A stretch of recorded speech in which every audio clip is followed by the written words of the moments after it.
आपण पाहत आहात लोकधारा मराठी न्यूज, आवाज जनतेच्या हक्कासाठी।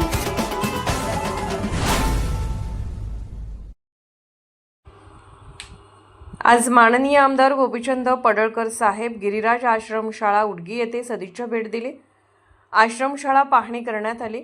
शाळेचे भौतिक सुविधा, विद्यार्थी यांचे संवाद साधून समाधान व्यक्त केले। तसेच कंपाऊंड पूर्ण करण्यासाठी 10 लाख विकास निधीतून देणार म्हणून जाहीर केले। उद्या आदेशपत्र मिळणार आहे। आमदार साहेब यांना शाळेचे व संस्थेच्या वतीने जाहीर आभार। सूत्रसंचालन मकानदार सर, शाळा अहवाल रमेश कट्टे यांनी मांडले व नातू राठोड मुख्याध्यापक पडळकर साहेब यांचा सत्कार केला। यावेळी तेली सर, सिद्धराय केशगोंड, विजयकुमार केशगोंड, सिद्धाप्पा बिरादार, अमित बिरादार, समर्थ केशगोंड, पुजारी मॅडम, कोळी मॅडम सर्व शिक्षकेतर उपस्थित होते। लोकधारा मराठी न्यूजला लाईक करा, शेअर करा आणि सबस्क्राईब करा।